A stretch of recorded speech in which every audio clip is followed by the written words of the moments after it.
سلام، انشالله که حالت خوب باشه. میلاد بهرانی پور هستم. به 4مین جلسه آموزش مایکروسافت ورد خوش اومدید. خب بعد از اینکه ما با ابزار پاراگراف و فونت و اندازه فونت و بقیه تنظیمات قسمت هوم یا تب هوم آشنا شدیم، الان میخوایم راجع به قسمت اینسرت صحبت کنیم و ببینیم که کاراییش چجوریه. خب نگاه کن، توی قسمت اینسرت وقتی ما کلیک میکنیم، اولین قسمتی که به چشم ما میخوره کاور پیج هست. کاور پیج چیه؟ ببین، دیدی جلد کتاب ها یا جلد مقالات یا حالا هر نوشته‌ای که به صورت کتاب باشه جلدش چجوریه؟ ببین، تصویر روی جلد رو بهش میگن کاور پیج. البته که خودش کاور پیج های پیشفرض رو برات گذاشته که به این صورته، ولی خب اکثرا کاور پیج ها یا صفحه روی جلد، عکس صفحه روی جلد رو از قبل با یک برنامه دیگه طراحی میشه و گنجونده میشه توی ورد، توی همون قسمت نوشتار که بهت یاد میدم بعدن چجوری اگر ما یه عکسی یا یک تصویر رو از قبل داشته باشیم چجوری اون رو بذاریم. الان مثلا من بخوام این کاور پیج رو بذارم، نگاه کن، الان این کاور پیجم شد، عکس جلدم شد، تصویری که روی جلد خواهد بود اینه.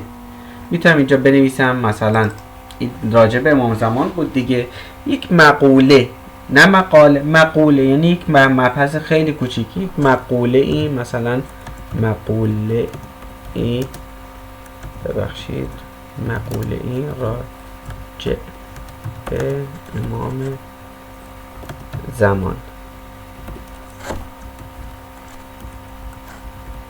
درسته؟ این مثلا بشه چی؟ کاور پیجمون. این بشه تصویر روی جلد. اینجا میتونید مثلا نام و نام خانوادگی نویسنده رو بنویسی که اینجا وقتی کلیک کنیم، مثلا من نویسندهش که نیستم ولی خب گردآورندشم، مثلا اسم خودم می نویسم. بعد مثلا اینجا این تصویر مگه این جلد نخواهد بود؟ قرار جلد باشه دیگه.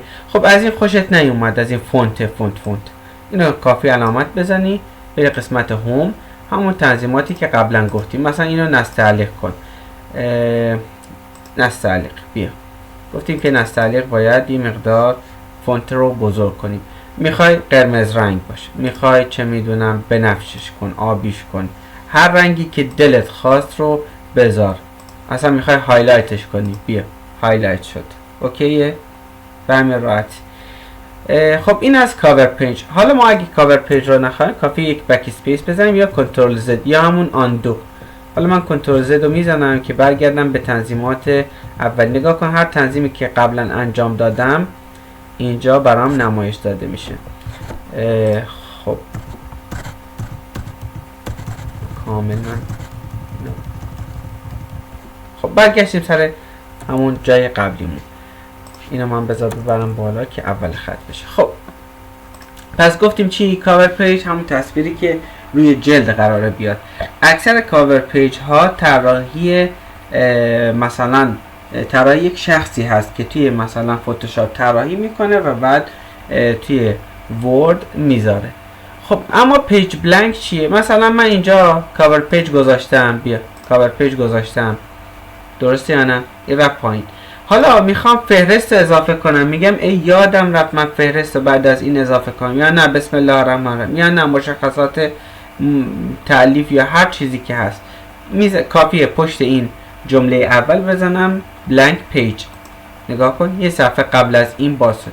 حالا اگه بخوام یه صفحه برم جلو، میرم آخر صفحه، نگاه کن یه صفحه جلوتر برام سفید باز بشه. نگاه کن یه صفحه سفید برام باز شد و ادامه نوشته ها. برمیگردیم تنظیمات رو. پس چی شد؟ اگر من بخوام یک صفحه قبل از این اضافه کنم، اول جمله اولم کافی بلانک پیج بزنم، و اگر بخوام یک صفحه بعد باز کنم صفحه سفید بزنم، دوباره آخرین جمله، نگاه کن آخرین جمله که کلیک کنم بلانک پیج که بزنم، یه صفحه سفید خالی برام باز میشه و ادامه نوشته هام هست. به همین راحتی. خب این از بلانک پیج هست. اما بعضی وقتا ما یه سری تغییرات ایجاد میکنیم توی صفحه ای مثلا، خب یا مثلا این نوشته نمیخوایم دیگه تا پایین ادامه داشته، یا مثلا این نگاه کن اینجا است پایین افتاده. من اگر پشت است کلیک کنم و اون رو پاک کنم، نگاه کن، خب برگردوندم اون صفحه. نگاه کن مثلا من اینجا تا است دیگه نمیخوام صفحه هم جمله ها ادامه پیدا کنه، یعنی تا است دیگه میخوام مابقی برن صفحه بعدی. حالا میخوام پاورقی اضافه کنم، چیز اضافه کنم، شکلی، عکسی، دیگه نمیخوام من ادامه بدم تا همین صفحه. مثلا تا است دیگه میخوام کافی باش، کافی بعد از است بزنم پیج بریک، یعنی شکستن صفحه. دیگه الان تا است دیگه هیچ چیزی اینجا نمیاد از جمله های بقیه و هر چی که هست متعلق به همین صفحه هست. متوجه شدی؟ به همین راحتی.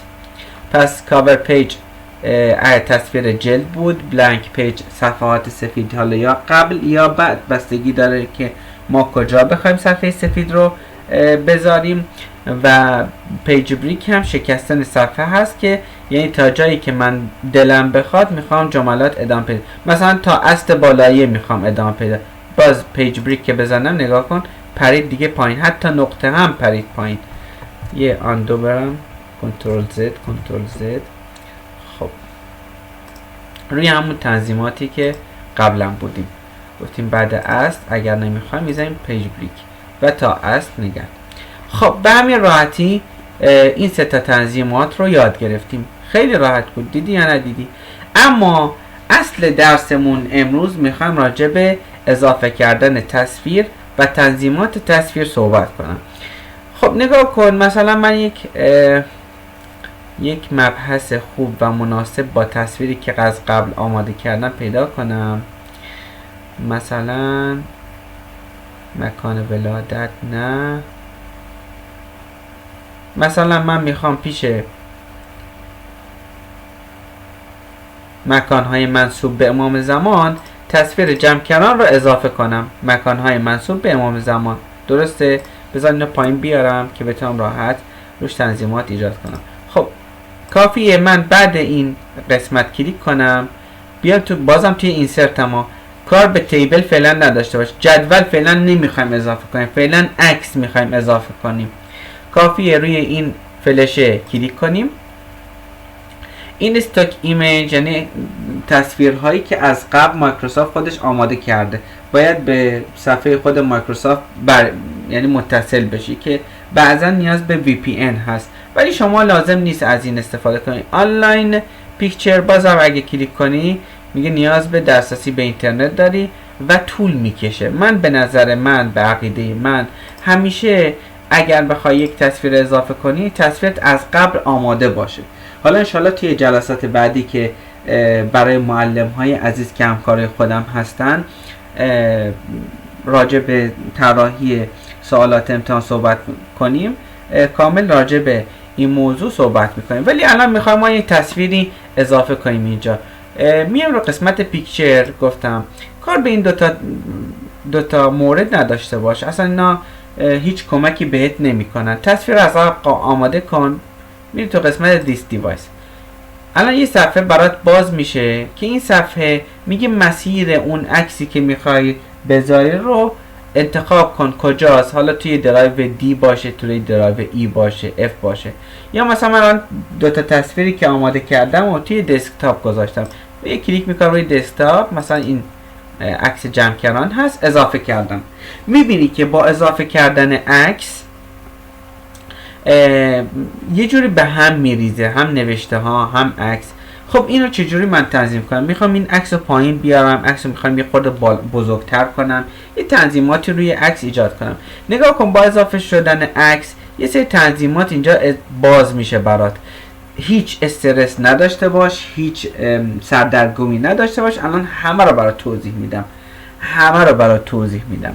نگاه کن این عکسی که ما اضافه کردیم یه جاش ناجوره. قبلا اینجا علامت بلانسبت یه سگی بود که نشون میداد که این عکس محافظت شده است و نیاز داره که این از این نگهبانه اجازه بگیری. ولی خب از فکر کنم آفیس 2013 یا 16 این تصویر اون بلا نسبت سگی عوض شد و یه همچین تصویر گذاشتن.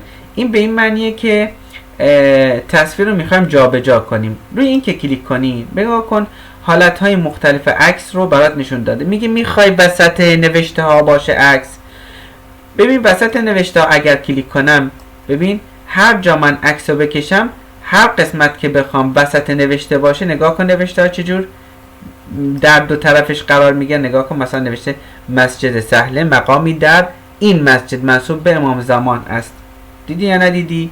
یا مثلا سردار غیبت محل عبادت امام هادی، امام عسکر و امام زمان. میخوام اینجا این وسط باشه. نگاه کن این سردار غیبت. پس این مورد اول، یعنی بیا عکس و وسط نوشته ها قرار بده هر جایی که دلت خواست، هر جایی که دلت خواست. اما مورد بعدی، مثلا من میخوام این تصویر نه هر جا نوشته باشه یه فاصله بین دو تا نوشته بالا و پایین باشه، یعنی نوشته ها یا بالای عکس باشن یا پایین عکس باشن. کلیک میکنم، نگاه کن چه اتفاقی میفته. حالا نوشته هایی که من بخوام عکس رو بذارم یا بالای عکسن یا پایین عکسن. خودت داری میبینی دیگه وسط نیست. اوکی؟ پس چی شد؟ اینجا انتخاب میکنی و تنظیمات مورد نظر رو انتخاب میکنی. حالا نه، من میخوام که یه جوری باشه که درست وسط نوشته ها باشه ولی زیاد فاصله نداشته باشه. نگاه کن در برخی روایت زیاد با اون قبلی تفاوتی نداره. این ستا بالا مثل همه. نگاه کن وقتی اینو کلیک کنم باز هم همون تنظیماتی که میخوام انجام میشه دیگه. وسط نوشته هاست. اینم که گفتم نوشته ها یا بالا یا پایین هستن. اینم نه، اصلا نوشته ها روی عکس باشن، عکس پشت نوشته ها میفته. دیدی؟ حالا از این گوشه ها نگاه کن، این گوشه هایی که دایره زده، میتونم عکس رو بزرگتر کنم، میتونم عکس رو کوچیکتر کنم. بزرگ یا کوچیک. میخوام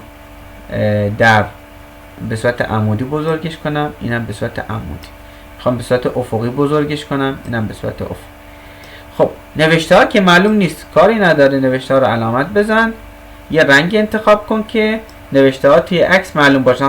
خودش پرید. دیدی یا ندیدی؟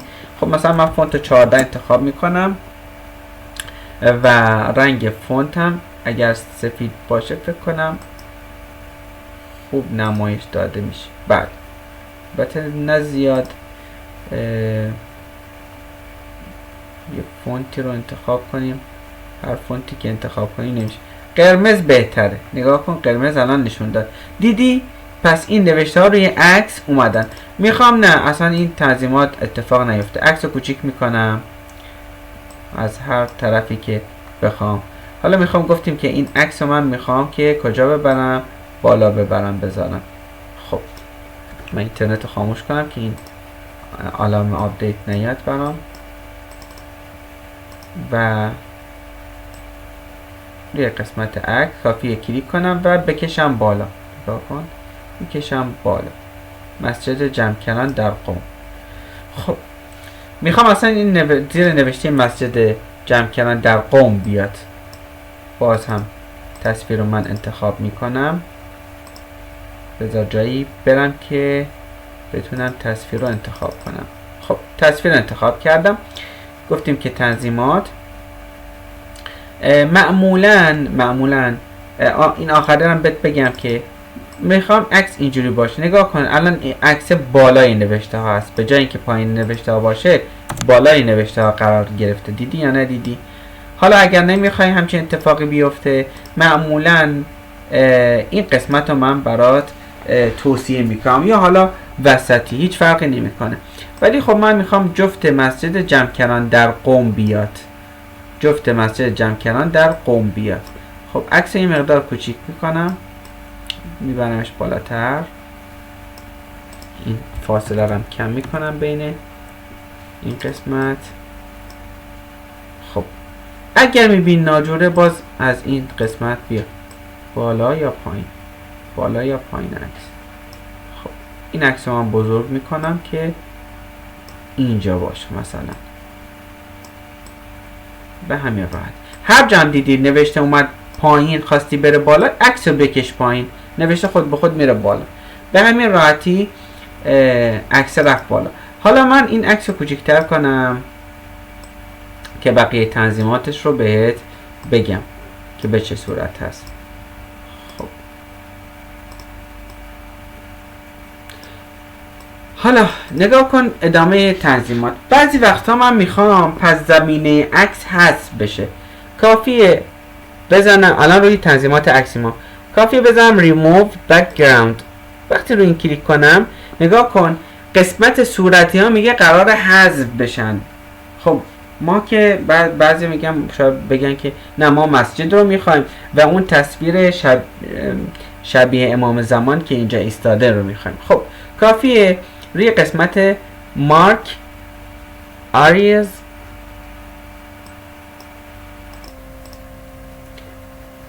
to keep، یعنی جایی که من بخوام علامت بزنم نگه داری، حذف نکن. خب نگاه کن کافیه من بکشم، مثلا میگم این قسمت رو من میخوام، این قسمت رو میخوام، نگاه کن خود به خود میاد. چه میدونم من این عکس امام زمان دور و برش رو میخوام، میاد. دیدی جا مثلا این قسمت نیفتاده، میکشید باز میگه میاد. ما بقیه رو حذف کن. کافیه روی تیک کیپ چینز تیک کلیک کنی. نگاه کن اصلا تصویر انگار قشنگتر هم شد، انگار تصویر گرافیکیه. به هر حال همچین ویرایش هایی میشه توی ورد انجام بدی. خب برمیگردونیم سر تصویر اولش و delete all change، هر تنظیماتی که انجام دادین رو حذف کن. خب قسمت کنتراست رو حالا یا کم یا زیاد میکنیم، نور رو یا کم یا زیاد میکنیم، به هر حال هر چیزی که خودت دلت خواست. مثلا من میذارم این حالت قشنگتره. خب قسمت کالر یه سری رنگ های پیشفرض خودش گذاشته، مثلا من میزنم این رنگ سبز بشه، تصویر قشنگتر داره میشه. درسته یا نه؟ پس نگاه کن توی ورد نه فقط، یعنی ما برای ویرایش عکس حالا به صورت خیلی جزئی لازم نیستیم که فتوشاپ بلد باشیم یا با فتوشاپ ویرایش کنیم، همینجا خود ورد هم ویرایش میکنه عکس ها رو. خسته که نشدی؟ انشالله که خسته نشده باش. خب یه خورده دیگه تحمل کنید تموم میشه.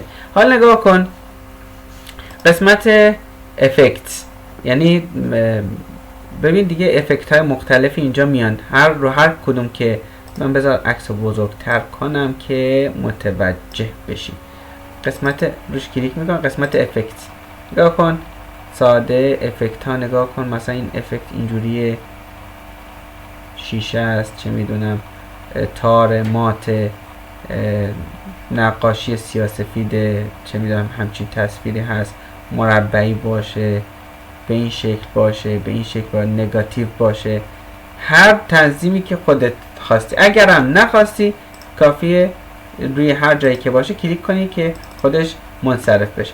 حالا مثلا کلیک کردی دوباره پرید رو هوم، من چیکار کنم؟ این قسمت تنظیمات عکس من پرید، کافیه روی عکس نگاه کن دوباره کلیک کنی، دوباره برات میاد پیکچر فرمت. این فرمت پیکچر یعنی همون تنظیماتی که روی پیکچر یا عکس قرار انجام بده. خب از این قسمت هم میتونی کم رنگ پر رنگ کردنش هم انتخاب کنی. نگاه کن آها به همین راحت. خب این قسمت مثلا ببین میگه که مثلا برای تنظیمات یه عکس دیگه اضافه کردن هست، ولی خب با این ابزار زیاد سر کار نخواهی داشت، پس خیالت راحت کنم. حالا این قسمت خیلی مهمه، دقت کن. میخوام عکس به صورت بیزی باشه، به این صورت. میخوام عکس نه به صورت سایه دار باشه، یعنی نگاه کن سایه‌ش هم این پایین بیفته، این خیلی مهمه. حالا نگاه کن میخوام دور و بر عکسم سفید باشه، سفید شد. میخوام این عکسم بهش افکت بدم، یه افکت های دیگه بدم، مثلا این قسمت انتخاب کنم، نگاه کن حاشیه عوض شد. میخوام شادو یا همون سایه بهش اضافه کنم، سایه پشت بهش اضافه شد، دیدی یا ندیدی؟ میخوام این عکسم رو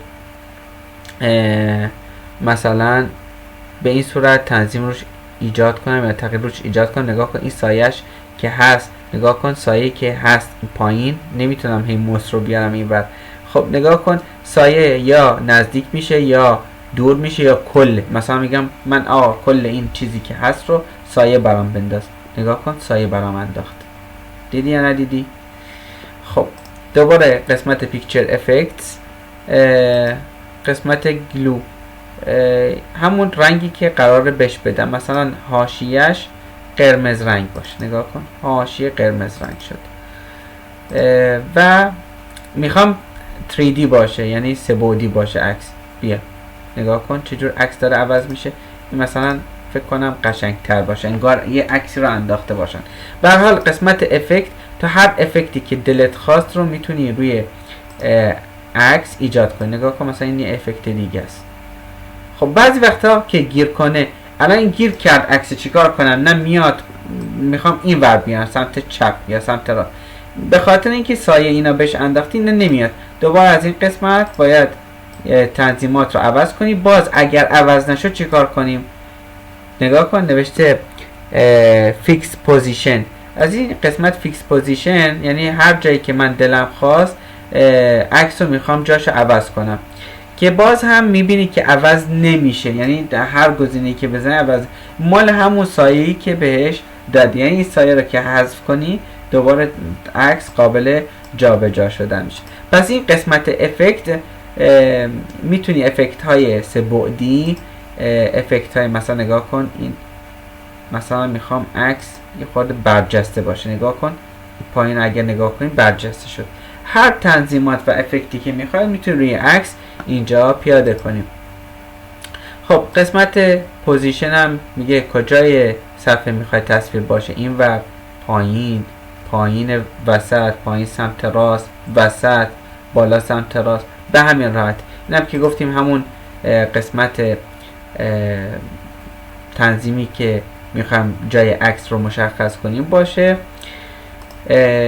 اما میرسیم سراغ قسمت های بام.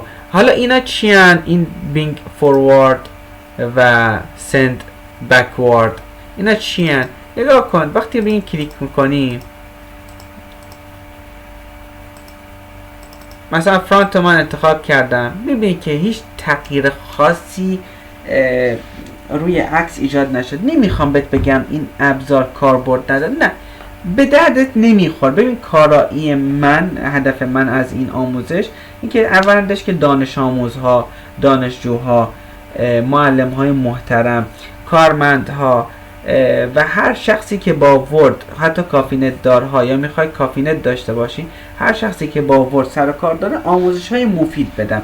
ببین جاهایی رو من وقتی میگم مهم نیست یعنی هیچ کاربرد خاصی برات نداره. ممکنه برای اونایی که بخوان مثلا یک کار دیگه انجام بدن مهم باشه، کارایی داشته، ولی اینو بهت بگم و خیالت راحت کنم که هیچ کارایی برای کاربردهای عمومی و حتی تخصصی نداره. خب بریم سراغ تنظیم بعدی. نگاه کن این جایی که اینجا هست که یه لحظه من بذار.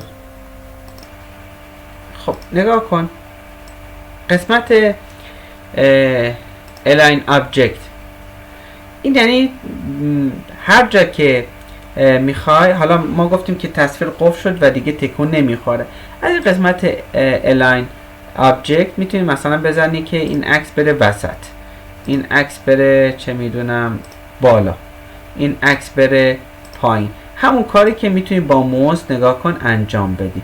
ولی خب دقت کن که تنظیماتی که میشه با موس رو انجام بدی دیگه لازم نیست اینجا انجام بدی. اما این چیه؟ میگه که مثلا تصویر بچرخه به سمت راست، دیدی؟ بچرخه به سمت چپ، بالا پایین بشه، قرینه بشه، قرینه به سمت راست چپ بشه. نگاه کن عکس کجا بود؟ اینجا بود دیگه. تصویر شبیه امام زمان اینجا بود.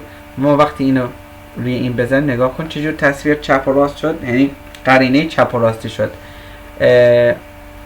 و این قرینه بالا پایین هست، چرخش به سمت چپ و چرخش به سمت راست. خب اما بعضی وقتا من میخوام جاهایی از عکس رو حذف کنم. از قسمت کروپ نگاه کن، میخوام این قسمت ها رو مثلا حذف کنم. میخوام این قسمت بالا رو حذف کنم، میخوام فقط تصویر امام زمان باش. نگاه کن به همین راحتی کروپش کردم. میتونی عکس رو خودت جابجا کنی. نگاه کنی قسمت کروپ هر جا که دلت خواست بذارش به همین راحتی، به همین راحتی. خب که من تنظیمات رو برمیگردونم به حالت قبلی خودش و تصویر کروپ نشده. خب حالا این قسمت چیه؟ این قسمت اندازه عکسه. بعضی وقتا نگاه کن مثلا من میبرم بالا عکس رو میخوام بزرگتر کنم، نیاز به یه دقت خیلی زیاد، چون وقتی با موس میکشی تقریبی برات خودش بزرگ و کوچیک میکنه. ولی بعضی وقتا من میخوام میلیمتری کوچیکش کنم یا میلیمتری بزرگش کنم. مثلا این قسمت عمودی یا ارتفاعش رو نگاه کن میخوام کمترش کنم، خیلی میلیمتری نگاه کن کم میشه. دیدی یا نه دیدی؟ میخوام زیاد بشه. همینطور افقی نگاه کن کم زیاد، میلیمتری اینا کم و زیاد میشن. خب این هم از قسمت تنظیمات عکس. هر چی که مربوط به تنظیمات عکس هست رو من اینجا بهت گفتم و فکر نکنم دیگه چیزی باقی مونده باشه. پس از قسمت ما اینسرت عکس رو وارد کردیم پیکچر و دوبار کلیک که روی پیکچر بزنیم قسمت تنظیماتش میاد، کنتراستش و رنگش و حذف تصویر پس زمینه الی آخر. تا همینجا کافیه. انشالله که خسته نشده باشی. حتما تمرین کن. این خودت روی یک فایلی بنویس، یادداشت کن یا مثل من کپی برداری کن از اینترنت، کپی پیست و یک تصویر رو بذار و روش تنظیمات رو ایجاد کن. هر چقدر یادت باشه هر چقدر بیشتر تمرین کنی توی هر زمینه ها، هر چقدر بیشتر تمرین کنی بیشتر یاد میگیری و هیچ وقت از خراب کردن نترس. آدم با خراب کردن یاد میگیره. در واقع هر وقت که خراب کنیم یه تجربه‌ای به ما اضافه میشه که دیگه این کار رو ما تکرار نکنیم. انشالله که یاد گرفتی و بتونی از آموزش ها استفاده کنی. تا جلسه بعدی تو رو به خدا میسپارم. خدا نگهدار.